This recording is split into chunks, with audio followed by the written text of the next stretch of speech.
Hello everyone, and welcome back to the channel and video number 2 on RC aircraft design in the Solidworks CAD program. So if you didn't watch video number 1, you didn't miss a whole lot. Basically, we just made a couple of boxes on 3 different planes to give us the overall dimensional cubing of the airplane that we're going to design. The previous video I mentioned that I like to design all of my airplanes in the 1:1 scale, so the same size as a full-size airplane. A little clarification on that. The only thing I do in the full size is the actual solid model of the airplane. Once we get the airplane drawn 1:1 scale, I then scale it down to whatever size I plan on building the actual model of. It's just doing the actual solid model as 1:1 scale creates a little bit easier time with making a more uniform and nicer surface. So more on that later on when we get to that point. So like I said, previous video, what we did is we just made a couple of boxes on 3 different planes that basically give us the dimensions from the side, top, and the front view of the airplane. So once you have all of that done, next thing you want to do is you want to import whatever 3-dimensional drawings, 3-view drawings that you plan to use. In order to do this, what we're going to do is we're going to click on our plane. In this case, I'm going to do the top one first. Click on your top plane. And then, it's been a while since I've done this, so I have to go over to Tools, and then Sketch Tools. And then you'll see down here, it says Sketch Picture. Unfortunately, it's not bolded or highlighted. It's just kind of inset, so you can't click on it no matter what you do. So what we'll do now is we'll come back to our top view sketch. We'll right click on that, and then we'll come back up here to the little sketch icon, and we'll click that. And then you can see we're back to the original page, the original box that we drew yesterday. Then we'll come back up here to Tools on our top toolbar, and then scroll down to Sketch Tools, and then back down over here to Sketch Picture, and we'll click there. And from here, you want to find wherever your documentation is going to be. In this case, I always make a nice little folder for whatever airplane I'm working on. And then from here, you want to find the drawing that you're going to use. If you have a drawing that's all combined into one, you want to go into Windows or some other photo program, and you'll want to separate that off into 3 different sections. You want your front, your top, and your side to all be different photos. You don't have to do it that way. It's just something I found that helps with computers that are a little slower, a little less powerful, especially with SolidWorks, because it's a very graphics-heavy program. So in this case, I'm going to pick my schematic top. We're going to open that, and you can see it brings in the little picture over here, but it's extremely small. So I'm going to grab one of these little blue boxes, and I'm just going to stretch it out to the size I want. And then I'm going to grab in the middle of that picture, and I'm just going to pull it around wherever I decide I want it to be. And as you can see, the wingtips are outside of our box. This is where you just kind of have to start fiddling around with dragging the scale around to get it to the size that you want it to be. And you'll notice very quickly that these 3 views are not going to match the dimensions of the actual airplane very well. You can see it's going to be very short. It might be shorter than it's supposed to be. The wingspan might be off to get to the length you want. Unfortunately, this is just kind of one of those headaches of dealing with these things. And you'll also see here on our center line that our nose isn't quite correct. So what we'll do over here is we'll come to the sketch picture and the properties, and we'll find here the angle. And you'll just start having to play around with the angles until you get to one that looks about correct. In this case, it looks like about 1/2 degree is about what we're going to want to go for. And again, you want to get these as close as you can, but they don't have to be exactly perfect, but if you can get them really, really close, the better off. So here we end up with about, it's going to be just like a couple of tenths of a degree or so. Oop, there I made a mistake and put two decimal points in there, and it didn't like that, so it gives you this little warning. Just come in there and change it. Then you can also zoom in, and you can see here's our center line there, and then on the actual drawing, and then here's our physical center line. And I'm just trying to get that as close as I possibly can. Sometimes it's a little bit easier than said than done. Let's just try a full degree. That's pretty dang close.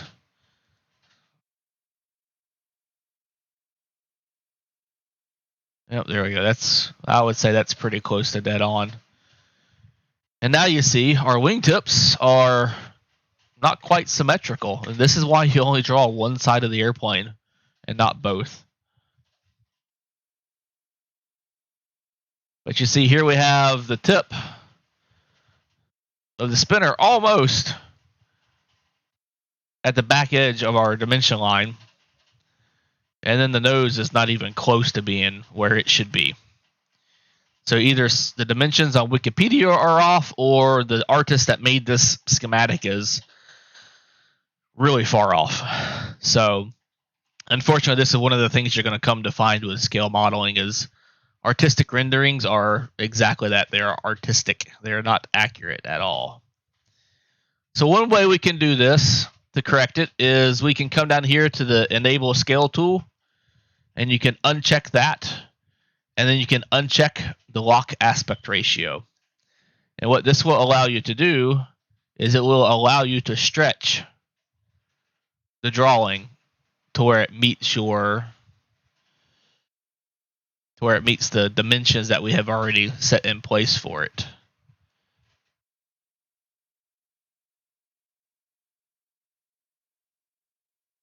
And then by doing so, you can see it throws off our angle.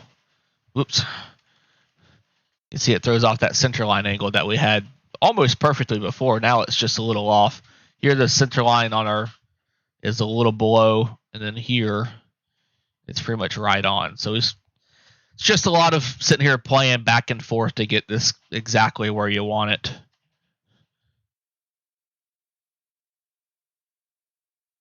But again, the closer you can get it, the better. And typically with these, if I have a really good set of 3 views, I don't typically stretch them like this to where I make them fit the box. I just deal with the 3 views and I go from there. Because if this was going to be like a scale competition airplane, the 3 views that you're going to choose to use, you want your airplane to match that as closely as possible, no matter how wrong the 3 views are, unless you have photos to contradict the 3 views. In which case there aren't a whole lot of photos, especially from directly side on. So we're just going to go with a sport scale airplane and go with that. So now we have our top view done. One thing, if you sit there and decide you have already closed out of your sketch picture like this, and you're like, oh, I made a mistake. All you do is just come back to your picture, double click it, and then it brings back your properties. One thing I like to do is down here in transparency, I like to change it from none to a full image. And then just kind of slide this bar up here to where you get about like that. You can change it to where the photo is extremely hard to see. And when you start to actually draw the physical outlines and the shapes of the airframe, that will make life a lot easier. I believe I normally do about 70%, and then click there and you go. And you notice we got this really dark gray box. This dark gray box means that your shape is closed and it's available to make a feature out of. So in this case, we could do a boss extrude or a revolve or a swept. We're not going to use this sketch as a feature. So we're just going to click and drag a big box over all of it to highlight everything we have. And then down here in options, we're going to click for construction twice. And what that does is it creates all of the lines that we just selected as a center line. That way it's a lot easier for you to see the outlines of things like once you get down here to this wingtip. So that's our top view, 3-view import. So once we're done with that, we're going to exit it. And we're going to hit save once again. Now the next one we're going to do is a side view. So you can either use the arrows on your keyboard to get that side view you want, or another way is you can come over here to side view sketch, right click it, and zoom to selection there. And if you see, I'll do it here on the top view. It does the same thing. Another way you can do it here is you can just do the right view, or you can do the left view, however you want to do it. So again, come over here to side view sketch, right click, edit sketch. To make life a little easier, we're going to go ahead and highlight all of those lines, and then we're going to create those for construction. And now they're all center lines. Then again, we're going to come back up here into tools, down to sketch tools, and then over to sketch picture. And now we're going to select our side view. And here we have our side one. I'm going to click open, and it's just repeating the same thing. We're going to drag a corner, and we're going to stretch it until we get it about close to what we would expect it to be. And this one, surprisingly, has a center line reference on the side view, which will make life a lot nicer when it comes time to line these up. So here we can see the length of it, but the height is way off. This line right here, since it's our side view, should be about where you expect the ground level to be. So if we grab a box and we shrink that to fit, you'll find very quickly that this thing is nowhere near what you would expect it to be, size or height-wise. Well, let's rephrase that. Length on the top view or the side view and the height-wise, it's pretty far off. And if we begin to do kind of like an oblique view, you can see the big difference. So this is one of the problems. This is really the main problem with artistic renderings and even 3 views, really, unless you have someone who is extremely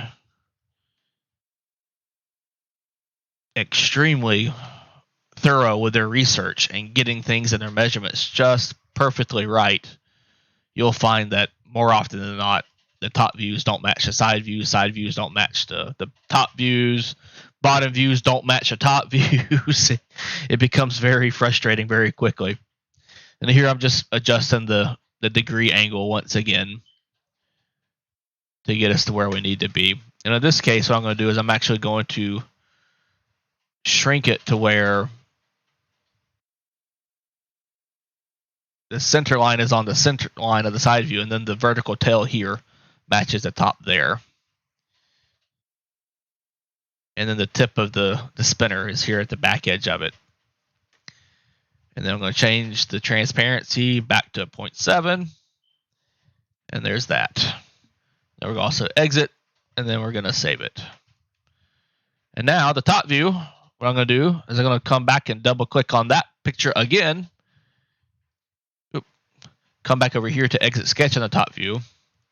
And then we're going to double click it. I'm going to uncheck the lock aspect ratio. And I am going to do my best.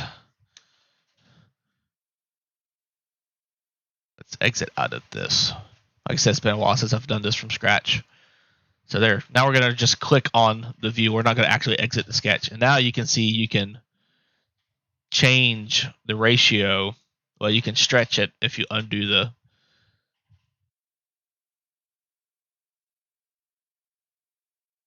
remember, lock aspect ratio. You got to change that, otherwise it changes the whole airplane shape. Now we can stretch and whatnot the boxes to where we can get these nose outlines to match. And again, you're just looking to get them close. Not perfect, but close. And that's pretty much done there.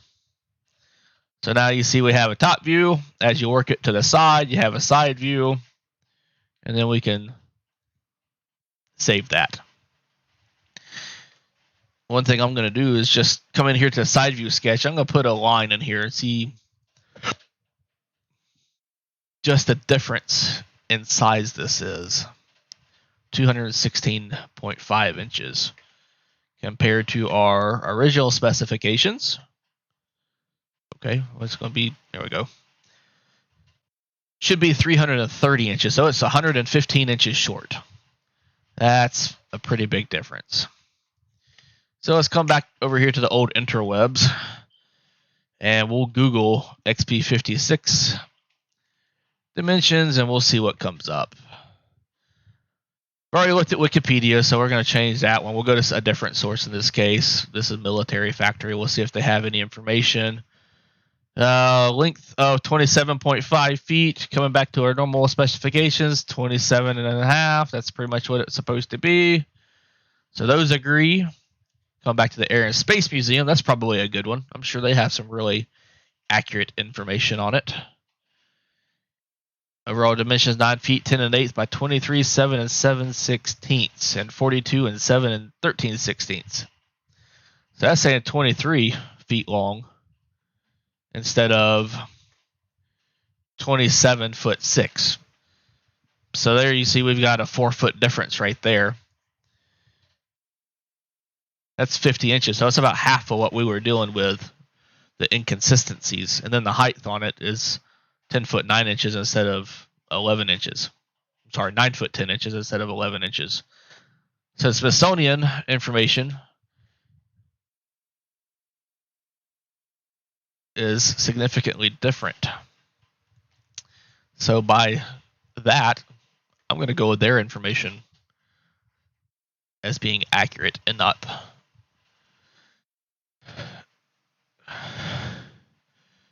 Wikipedia.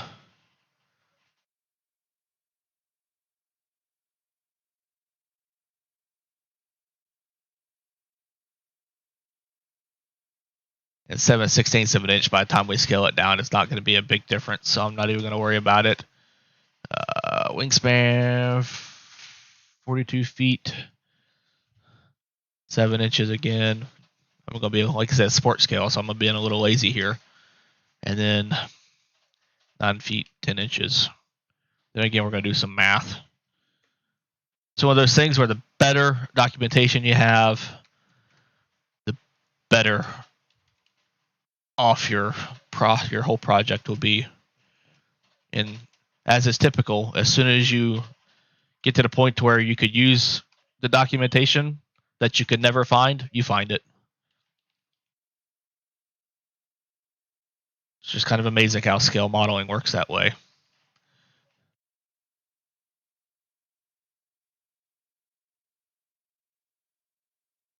All right, so there we go. Save this new information here. So 283 inches long. Now we're going to come back to SolidWorks. Don't need this one anymore. So I'm going to get rid of that. Come back here to the top view, and we're going to go through and we're going to change our dimensions. Instead of 330, it's going to be 283. You can see it moves the box, but the airplane stayed where it was, so we're just going to double click that and then drag it once again. Make sure the back of it here is up against the line. Undo our lock aspect ratio. And now we're going to stretch it. You see as we stretch it, it gets a little thinner. A pretty thin airplane to begin with. And I think that was probably fatter than what it really was. We go at our photos. There was one kind of oblique photo that I had. Oh, maybe I didn't save that one. Here, that's the one. You can see the wing was pretty wide. You also see it looks like it's got some weird issues there with the trailing edge, but I think that's just the angle of the trailing edge as it goes down. But you see this a fairly fat wing, and I would agree that's fairly consistent with this view more than the narrowed one. So done that, hit there, undo that. Now you can see the difference in the side view. So side view, I'm going to do the same thing. Oh, and as you notice, our boxes all changed to the same size as it was before.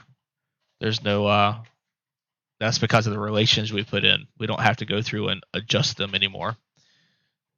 Same thing here, make sure the spinner tip is on that back line.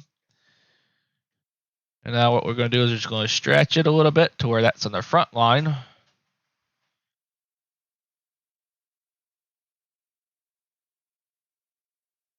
Undo our aspect ratio, and now we can stretch it a little bit.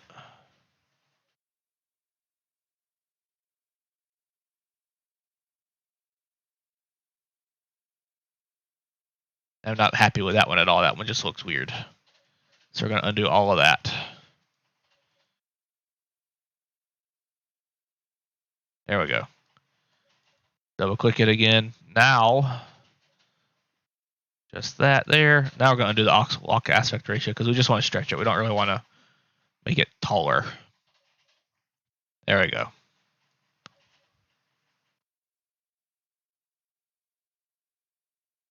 Then we can exit out of that with the green check button. Save. There we go. Now we have the top. And we have a side. Weird little oblique view. Now we're going to do just exact same thing. Front view. Right click on it. Exit the sketch. Highlight everything. Make it for construction. Back to tools. Sketch tools. Sketch picture. Pick our front schematic. There it is. I'm going to make it bigger. And